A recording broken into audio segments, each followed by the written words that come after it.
خلوص بھرا سلام۔ میں ہوں روہیل خان اور آپ دیکھ رہے ہیں روہیل وائس چینل۔ محترم عزیز دوستو، بنی اسرائیل میں دو بھائی تھے جن میں ایک مسلمان اور دوسرا کافر تھا، اور تھے دونوں دریا کے شکاری، یعنی مچھلیوں کا شکار کیا کرتے تھے۔ کافر بت کو سجدہ کرتا، مگر جب مچھلیوں کے لیے دریا میں جال ڈالتا تو اس قدر مچھلیاں آ جاتی کہ ان کو کھینچنا مشکل ہو جاتا، مگر مسلمان کے جال میں صرف ایک مچھلی آتی اور اسی پر صبر کے ساتھ خدا کا شکر ادا کرتا۔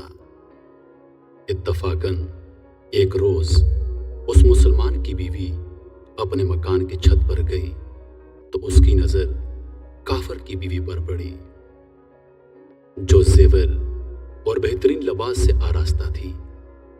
یہ دیکھ کر اس مسلمان کی بیوی کے دل میں وسوسہ پیدا ہو گیا کہ کاش میں بھی ایسی ہوتی۔ تو کافر کی بیوی بولی، تم اپنے شوہر کو آمادہ کر لے کہ وہ بھی میرے شوہر کے معبود یعنی بت کی عبادت کیا کرے تاکہ تو بھی میری طرح مالدار ہو جائے۔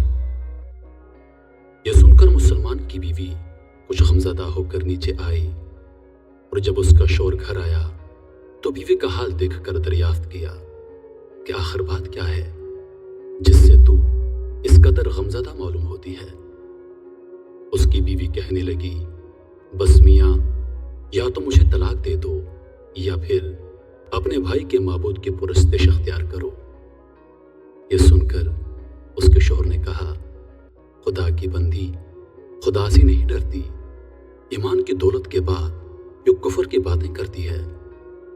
وہ عورت بولی، بس اب مجھ سے زیادہ باتیں نہ بناؤ، میں ننگی پوچھی نہیں رہ سکتی، جبکہ دوسری عورتوں خصوصاً تیرے بھائی کی بیوی کو میں دیکھ رہی ہوں کہ وہ زیورات اور عمدہ لباس سے آراستہ رہتی ہے۔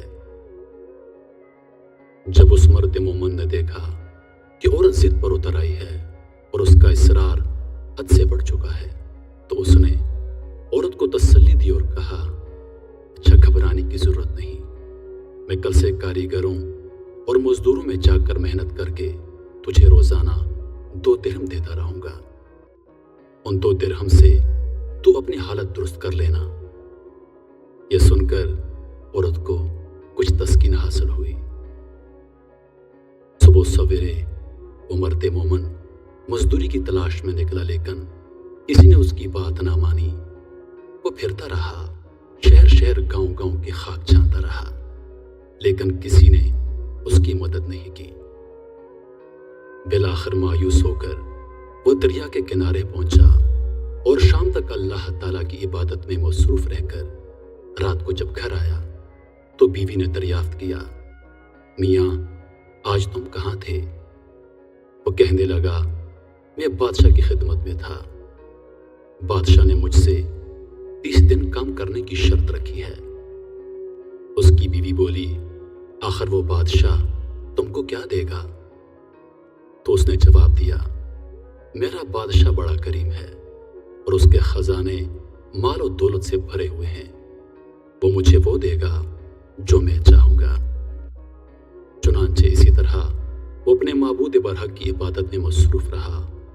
30ویں رات ہوئی تو بیوی نے کہا، سنو میاں، اگر کل تم نے مجھے مزدوری لا کر نہیں دی تو تم مجھے طلاق دے دینا۔ یہ سن کر اس کو کسی قدر پریشانی لاحق ہوئی، اور 30ویں صبح کو اس نے ایک یہودی سے کہا، کیا تم مجھے مزدوری پر لگا لو گے؟ یہ سن کر یہودی کہنے لگا، ہاں تم کو مزدوری مل جائے گی، لیکن شرط یہ ہے کہ میرے پاس تمہارے کھانے پینے کا کوئی بندوبست نہیں ہوگا۔ چنانچہ وہ مرد مومن روزہ کی نیت کر کے یہودی کے ساتھ کام پر گیا۔ ادھر دوسری طرف ایک آدمی اس کی بیوی کے پاس گیا، دروازہ کھٹکھٹایا۔